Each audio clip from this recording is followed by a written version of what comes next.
오늘 이 말씀을 가지고 구원의 그리스도라는 제목으로 은혜를 나누고자 합니다.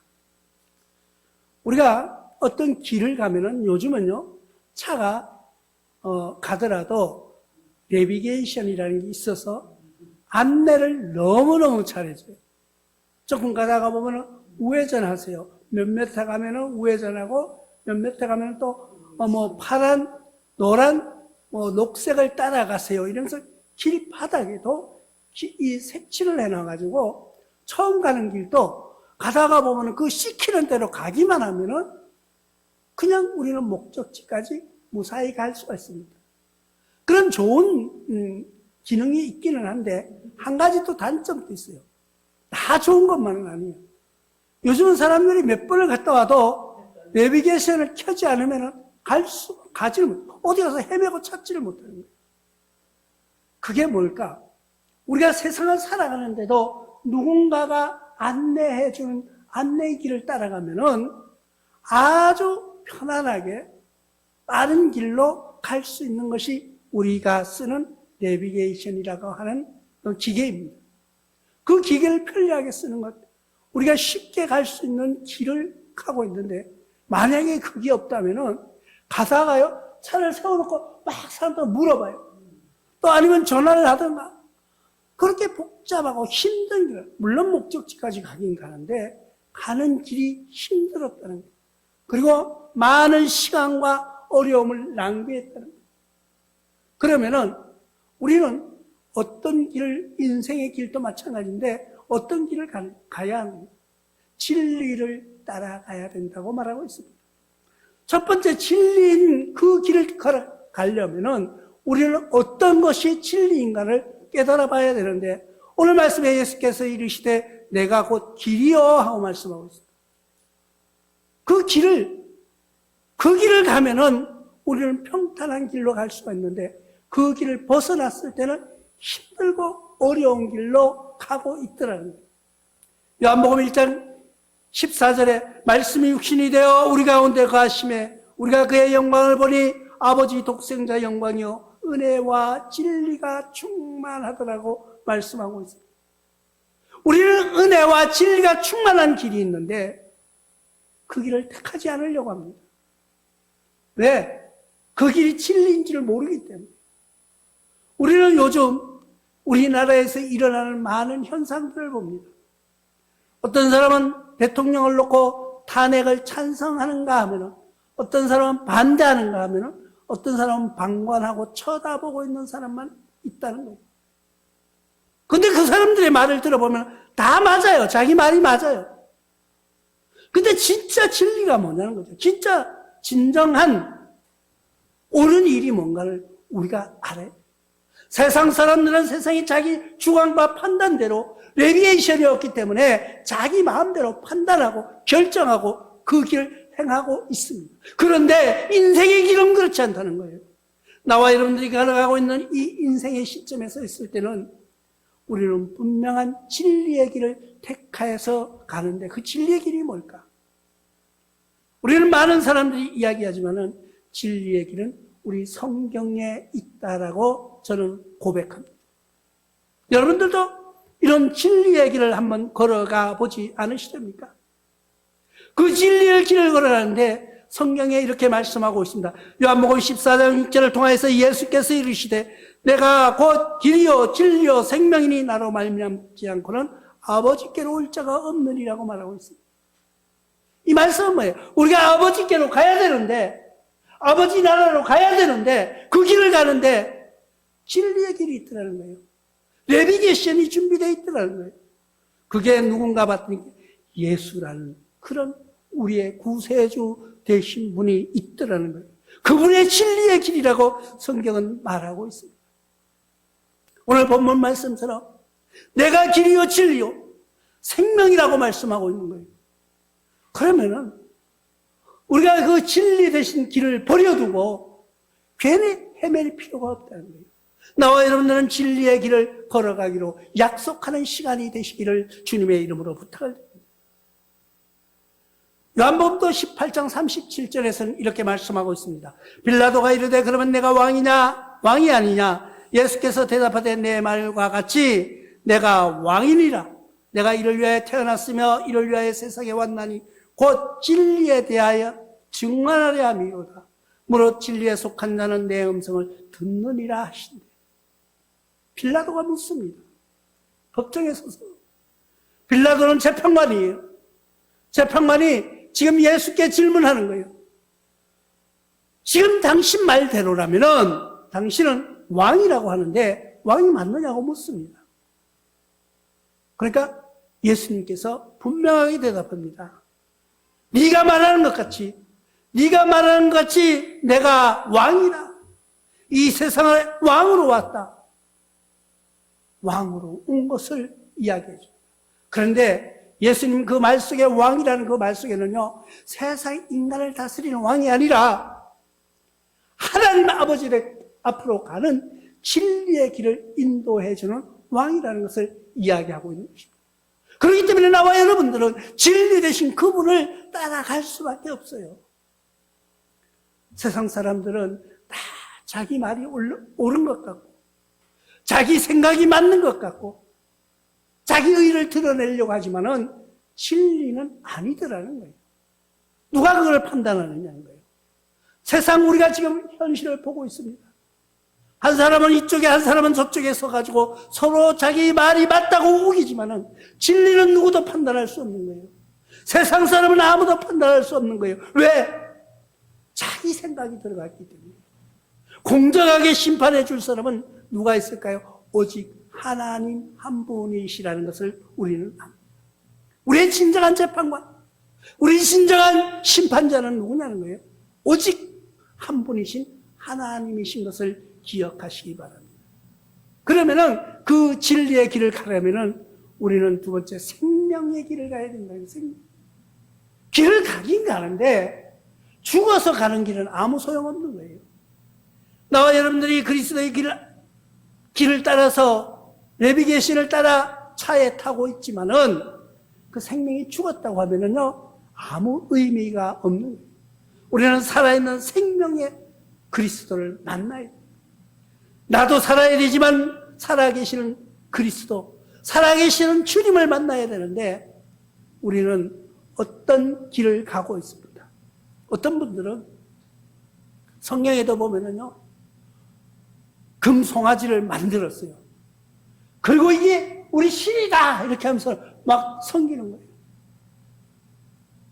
그리고 돌을 깎아 만들고 지금도 아직도 우리나라에는 그 무속신앙이라고 하나요? 토속신앙. 시골 가다 보면은 시골 입구에 보면은 커다란 나무가 있습니다. 근데 그 나무를 자세히 보면 속이 텅텅 비어 있어요. 선앙당이라고. 그 앞에다가 또 집을 이렇게 조그만하게 지어 놓고요. 거기다가 어떤 불을 켜놓기도 하고요. 촛불을 켜놓기도 하고요. 나무는 생명이 있어요. 그러나 그 생명은 하나님이 만들어준 피조물에 불과한 거예요. 또 가다 보면 바위가 이상하게 생긴 아주 커다란 바위가 있습니다. 그럼 그 앞에 가서 비는 거예요. 우리 아들 낳게 해달라고, 우리 아들 대학 공부하고. 어떻게 그런 돌 앞에 가서, 그런 나무 앞에 가서 빌고 있는 그 사람을 쳐다보면은 너무 신기하잖아요. 그런데 세상에 종말이 올 때 어떤 현상이 일어나는가? 우상이 많이 생긴다고 말하고 있습니다. 요즘은 가는 곳곳마다 방송에서도 보면은요, 점을 치는 것들이 너무 많이 나와요. 사람들의 정신을 피폐하게 만들어가는 거예요. 누군가에게 물어봐야 되는데 누구에게 물어보느냐? 생명이 계신 생명이신 그리스도 앞에 무릎 꿇고 고백할 생각은 하지 않고 요즘 한 번도 난 봐보진 않았는데 타로점이라는 게 있어요. 타로점. 근데 TV에서 한번 어떤 연예인들이 뭘 이렇게 그림을 이렇게 내놓고 그림에 맞춰가지고 그 예언을 해주는 거예요. 그래 내가 이렇게 봤을 생각이, 저 그림이 다 똑같은 건데, 이제, 장수는 여러 개지만, 여러 가지가 있지만, 만약에 하다가 똑같은 게 다 나오면 그 사람도 운명이 똑같으냐는 거죠. 똑같을 게 나올 수도 있지 않을까, 그런 생각도 한번 해봤어요. 그런데 그 타로가 가는 곳곳마다, 요즘에는요, 카페에 가도 타로가 있고요, 교회에도 타로가 있다는 걸 알고 계십니까? 지금 세상 사람들이 정신이 혼미해져가지고 생명을 잃어가고 있는 거예요. 자기 정신이 올바르게 박혀있지 않은 거예요. 자기 정신이 똑바로 박혀있고 하나님을 알지 못하는 가운데 우리가 어디를 바라보고 있느냐는 거예요.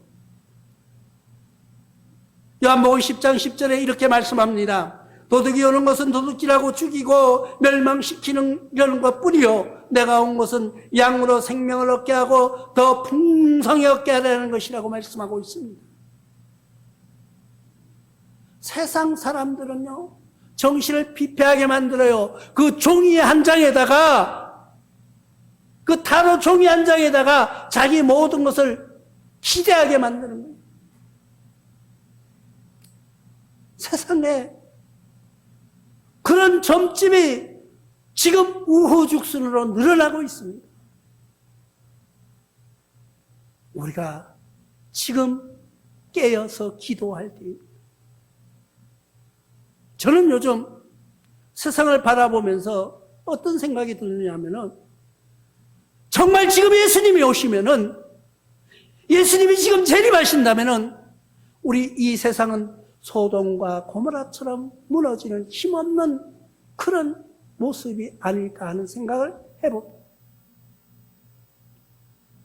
정신이 다 피폐해져 가는 것입니다. 신앙을 가진 사람들도 자꾸 뭔가는 새로운 걸 찾아내려고, 또 새로운 모습을 드러내려고 갖가지 수단과 방법을 드러내고 있는데, 우리는요, 하나님 이외에는, 예수 그리스도 이외에는, 성령님이 오셔서 우리를 주관하신 건 그 이외에는 아무것도 없음을 고백하는 여러분들 되시기를 바랍니다. 도둑이 오는 것은 도둑질하려고 오는 거예요. 그러나 예수님께서는 우리의 영을 살리시려고 오셨다고 분명히 말씀하고 있습니다. 혹시나 여러분들 중에서 타로 점을 쳐본 분이 있습니까? 어떤 분은 저에게 전화 와가지고 그런 얘기예요. 목사님, 이 타로는 점이 아니에요. 그러면서 한번 해보라는 거예요. 내가 기가 차가지고, 물론 그 사람이 나와 인간관계적으로 이제 친하니까 그냥 그렇게 말을 했는데, 목사에게도 전화 걸어가지고 타로 좀 한번 쳐보라는 거예요. 요즘 세상이, 하는 사람은 자기가 그것을 맞다고 인정하는 거예요. 그것을 믿기 때문에 내가 진짜로 좋아하는 사람 한번 해보라고 하는 거예요. 요즘 사람들은요, 그만큼 나약해졌고, 요즘에는요, 너무나도 인간 그 생활 속에서 온실 속에 자라온 것처럼 우리의 영혼들이 점점 나약해져 가고 있어요. 왜 그럴까요? 요즘에는 하나님께 매달리는, 하나님께 기대하는, 하나님의 앞에 무릎 꿇는 자들이 점점 줄어들고 있다는 증거입니다. 우리 스스로 한번 생각해 보시기 바랍니다. 또 요한복음 14장 6절을 통하여서 이렇게 말씀합니다. 예수께서 이르시되 내가 곧 길이요 진리요 생명이 나로 말미암지 않고는 아버지께로 올 자가 없다고 말씀하신 이 말씀 중에서 내가 길이라고 분명히 말씀하고 있습니다. 내 자신을 분명히 드러내고 있습니다. 예수님의 모든 것을 완전하게 드러내고 있는 거예요. 길이요 진리요 생명이라고 하시는 그 말씀. 여러분, 이 말씀을 오늘 머릿속에 깊이 생각하시고 매일 외우시기 바랍니다. 나의 길은 어디요? 나의 생명은 어디인가? 내가 갈 곳은 어디인가를 분명히 말씀해 주는, 내가 길이요 진리요 생명이니, 이 외에 다른 거 갖다 더 붙일 말이 없어요. 길과 진료, 생명 대신 그리스도, 그분만을 쫓아가면은 누구에게로? 아버지께로. 아버지. 우리가 아버지 앞으로 가는 그 길. 나와 여러분들은 언젠가 시간차는 있지만은 분명히 아버지 앞에 가서 서실 거예요. 그때도 두렵지 않고 당당하게 아버지 하고 부를 수 있는 그런 여러분들 되시길 바랍니다. 하나님 앞에 서서 두려워서 하나님 앞에 섰을 때 벌벌 떨면서 어디 도망갈 데 없을까? 두려움에 떠는 자가 아니라 당당하게 아버지 하고 두 손 들 수 있는 기쁨으로 충만한 여러분들이 되어 주시기를 바랍니다. 그러기 위해서는 우리는 어떻게 해요? 생명의 주 되신 그 그리스도를 의지하고 따라가는 것입니다. 로마서 5장 21절에 이렇게 말씀합니다. 이는 죄가 사망 안에서 왕노릇한 것 같이 은혜도 또한 의로 말미암아 왕노릇하여 우리 주 예수 그리스도로 말미암아 영생에 이르게 하려 함이라고 말씀하고 있습니다. 지금까지 나와 여러분들 속에 죄가 나의 왕이 되어서 죄로 인하여서 우리가 쩔쩔매매 살았다면은 지금 이 순간부터 예수 그리스도가 우리 마음에 들어오셔서 우리의 왕이 되실 때 우리는 죄에서 해방된다는 것을 기억하시기 바랍니다. 요한복음 오늘 14장 6절 말씀 꼭 기억하시기 바랍니다. 말씀을 읽으면서 준비하면서 야 진짜 길과 진리, 생명 다른 거 다 잊어버려도 좋아요. 길, 진리, 생명 이 모든 것이 하나로 예수 그리스도를 통해서 그 길로 인도되어진다는 거예요. 왜 그럼 이 길을 가야 되느냐? 왜 이 길을 가야 될까? 결론으로 우리는 중보자가 되시기 때문이에요. 왜 예수님을 따라가야 되느냐? 왜 길과 진리와 생명 되시는 그분을 따라가야 되느냐? 그분이 우리의 변호사가 되어주시기 때문에 우리를 변론해 주실 분이기 때문에 누구에게? 아버지 하나님 아버지 앞에 섰을 때 누군가는 우리를 변론해 주실 분이 계셔야 된다. 변론이라는 게 뭐예요? 우리가 살아가면서 이 세상을 살면서 지은 죄로 말미암아 우리는 죽을 수밖에 없는데 그때 길이여 진리여 생명 되신 그분이 우리를 어떻게 해준다고요? 변론해 주신다는 거예요. 중보자가 되어주신다는 거예요. 디모데전서 2장 5절에 하나님은 한 분이시여 또 하나님의 사람 사이의 중보자인 신분도 한 분이시니 곧 사람이신 그리스도 예수라고 분명히 말씀하고 있습니다. 하나님은 한 분이라는 거예요. 그리고 중보자도 한 분밖에 없다는 거예요. 근데 그 한 분이 누구냐는 거예요. 인간은 사람으로 태어나셨다. 예수 그리스도라는 거예요. 그분이 길과 진리요 생명이다. 그분이 우리의 중보자가 되신다는 거예요. 그렇기 때문에 우리는 예수를 믿는 거예요. 교회 나오는 것이 남들이 바라볼 때 저 사람은 저런 신앙을 가졌으니까 좀 성실하겠구나. 아니에요. 교회 나오는 사람이 더 악한 사람도 많아요.